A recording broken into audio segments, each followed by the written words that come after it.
The building had been burning paper money for 3 days before Sergeant Yara Chen understood what it meant. She stood at the corridor window of the transit station, level 7, the resettlement block for refugees from Outpost Terran, and watched the smoke curl up from the courtyard below. Old habit. Her mother's habit.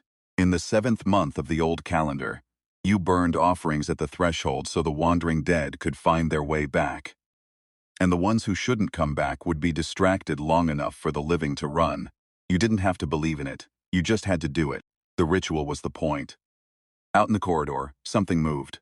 She didn't turn immediately. 18 months on Terran had taught her to wait for the second sign before committing to a direction. One ripple of wrongness could be fatigue. Two meant something real. She watched the reflection in the smeared window. Her own face, sharp, angled, and tired, the healed-over scar at her left temple, where a Vehn pressure spike had kissed her in year 2. And she waited. The corridor was empty. Then the puddle. It spread from beneath the sealed maintenance door across the corridor, slow, methodical, like something thinking about it. Not water from a pipe break. The fluid was too dark at the edges, too deliberately still at the center. She'd seen it before, on Terran, in the tunnels under the agricultural dome. The Vehn left trace fluid when they moved through compressed space. It was a byproduct of translation, the physicist said. The body existed in two places simultaneously for a fraction of a second, and the cells that couldn't resolve themselves wept out through the skin. She had her sidearm in her hand before she finished the thought. The maintenance door was still sealed. The puddle was still growing. Yara pulled back to the stairwell and keyed her comm. 2 short bursts. The signal she and Specialist Koval had agreed on when words weren't safe. 30 seconds later, Koval materialized at the stairwell door, breathing hard, his dark eyes reading the corridor in one long sweep. "Same as Terran," she said quietly. He looked at the puddle. He didn't answer, which was its own answer. The Vehn had come to the Holland transit station in the 3rd month of the reclamation, 6 weeks after the armistice papers were signed at Meridian. They came quietly. That was the thing no one in command had predicted, that an apex predator, after 18 months of open warfare, would choose the quiet approach. The theorists called it a tactical recalibration. Yara called it the thing that happened right before something much worse. The station housed 412 humans. Most of them were civilian refugees from the outer postings. Many were children. Level 3 was the nursery wing. She didn't let herself think about level 3 yet. "Where's the access panel for the atmospheric grid?" she asked. Koval knew why she was asking. He thought about arguing. She could see him turning it over, weighing the operational risk against the alternative. And then he stopped. Because they'd both done this calculus before, and they both knew where it landed. Maintenance sub-level, behind the filtration junction. Right. Come on. They move through the station the way soldiers move through places they've decided to die for. Quietly, quickly, with a specific kind of economy that civilians sometimes mistake for calm. It wasn't calm, it was the focused suppression of everything that wasn't useful. Yara's heart was doing something complicated, and she let it do that in the background, while her hands and eyes stayed functional. On level 4, she found the first indication of how far the Vehn had already spread. The residential unit's door was open, not forced, just open, the way a door gets left when someone steps out expecting to be back in a moment and never comes back. Inside, the breakfast things were still on the table. A half-eaten meal, a child's drawing pinned to the wall, careful crayon lines of a house and 2 stick figures and a dog that might have been a cat.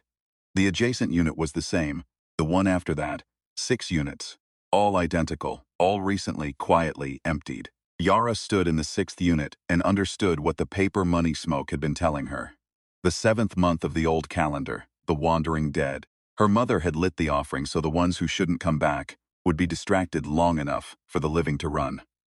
There were still living people in this building. There was still time to run. She keyed the comm differently now, 3 long bursts. The General Assembly code, and her voice came out level and authoritative in a way that she thought of as the Terran voice. The voice she'd grown in the tunnels when there was no room for anything except function. "All residents, this is Sergeant Chen. Proceed immediately to level 9 staging. Leave your belongings. Do not use the elevator. Move now." On the comm channel she heard the shuffling, the murmured questions, the brief burst of a child crying and then being hushed. 400 people putting down their meals, their tablets, and their half-finished games and moving toward the stairs. Because a soldier told them to, and they'd learned in 18 months of war that when a soldier used that particular voice, you moved. She turned to find Koval watching her from the doorway. "The atmospheric grid," he said. "What exactly are you planning?" "The Vehn navigate by thermal differential and biochemical signature. They're good in open terrain, excellent in tunnel environments. They're poor in environments that smell wrong." She was moving while she talked, back into the corridor, toward the service stairs. "I need access to the scent dispersal system for the recycled air. You want to use the air system as a confusion tool?" "Yes." "With what?" She almost smiled. "You know what they found in the Tyran debrief? The Vehn have a specific aversion response to a particular set of volatile compounds. They avoid environments saturated with them. You know what produces those compounds? Combustion, burning organic material, paper, specifically in quantity." She looked back at him over her shoulder. "My mother used to burn offerings for the Ghost Festival. Paper money, paper houses, paper cars, paper food. Enough smoke that the dead couldn't find their way through it." Koval was quiet for 2 full seconds. "You're going to flood the station's air with paper smoke," he said. "The residents have been burning offerings in the courtyard. There are crates of the paper in the level 2 storage room, the cultural materials allocation." She pushed open the service stair door. "I need 30 minutes. The Vehn will have located the civilian cluster by then." "Then you need to give me 30 minutes. He looked at her for a moment that contained something she didn't have time to examine, then he unslung his rifle. "Tell me which levels to hold," she told him, and went down the stairs 3 at a time. The sub-level maintenance corridor was dark and close, and smelled of recycled air and machine oil, and the specific mineral cold of processed water.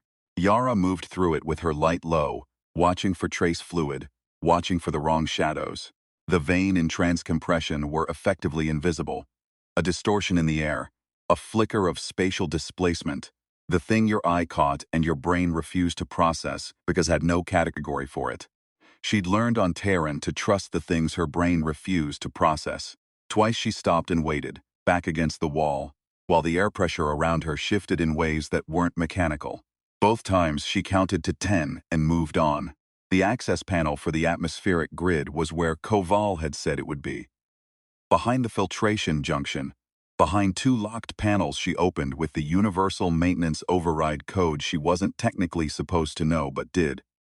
Because 18 months of war had taught her that the codes you weren't supposed to know were the ones you needed most. She found the scent dispersal manifold, an emergency system, designed to push medicinal or decontamination aerosols through the ventilation if the medical officer authorized it. And she sat down cross-legged in front of it with her tools and her light, and she began to work. The Vehn first appeared on the colonial fringe 14 standard months after the initial Terran contact.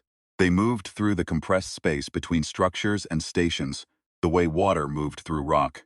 Not breaking through, exactly, but finding the places where the material was thinnest and simply resolving on the other side. The military theorists had spent 6 months trying to understand their psychology before someone pointed out that understanding their psychology was less immediately useful than understanding their vectors of approach and their sensory limitations. Their sensory limitations. Yara had read the debrief 3 times on the transit from Meridian. She'd memorized the volatile compound chart. She'd thought, sitting in the transit berth, about her mother kneeling at the courtyard threshold with the paper and the copper bowl. And she'd thought, there it is. 22 minutes to modify the manifold input to accept particulate rather than aerosol. 8 more minutes to run a feed line from the manifold to the storage room on level 2. 12 minutes to stack the crates of offering paper against the ventilation intake and light the first bundle. The smoke moved through the station the way water moves downhill, finding every crack, every channel, curling under doors and up stairwells, spreading through the ventilation tubes until the recycled air carried it everywhere simultaneously. It smelled like burning paper and something older beneath that. Something she associated with the 7th month and the street market near her grandmother's house where the smoke from 100 copper bowls rose together at dusk. And her grandmother held her hand and said the dead are just looking for their way back. We make the smoke so they can find the path. The comm crackled. Koval's voice compressed and tight. Level 5, contact. 4 tangos, moving toward the Civi cluster. How long until they reach 9? 7 minutes. Is the smoke reaching 5? A pause, starting to. Yes. Hold them 6 minutes. Yara, 6 minutes, Koval. She heard him fire twice, then silence, then fire again. She kept stacking paper. The first sign that it was working came 4 minutes in. The Vehn translated through compression space in ways that left pressure signatures in the atmospheric sensors. A monitoring system designed to track air quality that nobody had ever thought to use as a sensor array until someone on Terran had a very bad week and a lot of time to think. The signatures on level 5 were moving erratically. The Vehn didn't do erratic. They were extraordinarily precise predators. Erratic meant disoriented. Disoriented meant the smoke was working. They're pulling back, Koval said. His voice was different now. Not less controlled, but differently controlled. The way a voice gets when something you calculated to be 30% likely turns out to be real. South toward the service elevator shaft. I've got one that's, I don't know. It's not moving right. The volatile compounds interfere with their spatial resolution, Yara said. She was still feeding paper into the intake, steady and systematic, her hands dark with soot. They need precise biosignature mapping to navigate through compressed space. Interfere with the signature and they can't resolve the exit point. They come out of translation in the wrong place. Where do they come out? Wherever the translation takes them, inside a wall, inside the floor. She kept feeding paper. The ancients called them hungry ghosts, spirits that ate the wrong things and couldn't find rest. That's not especially comforting. No. A longer silence punctuated by sounds she didn't look at directly. Then Koval again. Signatures are dropping off level 3, 2. They're retreating to the exterior. I'm reading 2, maybe 3 that have gone into compression and haven't come out. Yara sat back on her heels in the smoke-thick air of the sublevel. The paper was burning steadily in the intake, feeding into the manifold, spreading through the station on the recycled air. The ventilation would run for another 6 hours before it needed maintenance and resupply. That was 6 hours of confused Vehn signatures and clear corridors and 412 humans breathing smoke-tinged air on level 9 and not understanding why but being alive. Her comm went again. Station Commander, not Koval. Sergeant Chen, we're reading multiple Vehn withdrawals from the exterior sensors. Can you confirm? The exterior compound is clear, she said. I recommend moving the residents to the evacuation vessels on level 1 during the next 40 minutes. Suggest maintaining the atmospheric dispersal until the final resident is aboard. A pause that she recognized as command, recalibrating its understanding of what a sergeant with a maintenance override code and a knowledge of traditional offerings had just done. Then, confirmed. Good work, Sergeant. She turned off the comm and sat in the soot and the smoke and breathed for a moment. Just breathed, which was something she tried to do at the end of things when her hands stopped moving and her brain caught up. Koval found her there when he came down the service stairs 6 minutes later. He looked at her and at the burning paper and at the manifold she'd rewired, and he said nothing for long enough that it became comfortable. Your mother's trick, he said finally. Her mother's trick, and her mother's before that. She stood and brushed the ash from her hands. You make enough smoke. The ones who shouldn't find you get lost. He looked at the ventilation shaft where the smoke still curled upward, thin and persistent. And the ones who should find you. She thought about 400 people breathing smoke-tinged air and not knowing why. She thought about the drawings pinned to walls, and the half-eaten meals on tables, and a child's careful crayon, lines of a house, and 2 stick figures, and a dog that might have been a cat. They know the way home, she said. On level 9, the evacuation had already begun. She could hear it through the building's bones. The measured shuffle of feet on metal, the low voices of people who had learned to move quickly when the voice on the comm used the Terran cadence. She picked up her rifle and her tools, and she climbed back up toward the living. The smoke followed her up the stairs. It would follow her out of the building and across the landing field, and it would be in her hair and her uniform for days. She didn't mind. She'd grown up with that smell. The smell of the 7th month, her grandmother's hands. The copper bowls and the paper houses, and the small careful ritual that said, you are remembered and the path is marked, and the ones who love you will find their way back. The Vehn translated through compressed space, and could not be seen with the naked eye, and had never encountered a culture that had been burning offerings for 3,000 years, and happened to produce, in that combustion, exactly the compound that scrambled their navigation. They had calculated correctly for sensor arrays and military hardware, and the defensive response time of an 18-month veteran. They had not calculated for a grandmother kneeling at a courtyard threshold in the 7th month of the old calendar, teaching her granddaughter to make smoke for the wandering dead. The ancients called it protection. The physicists would call it chemical interference. Yara just called it what her mother had taught her. You make the path, the rest finds its way.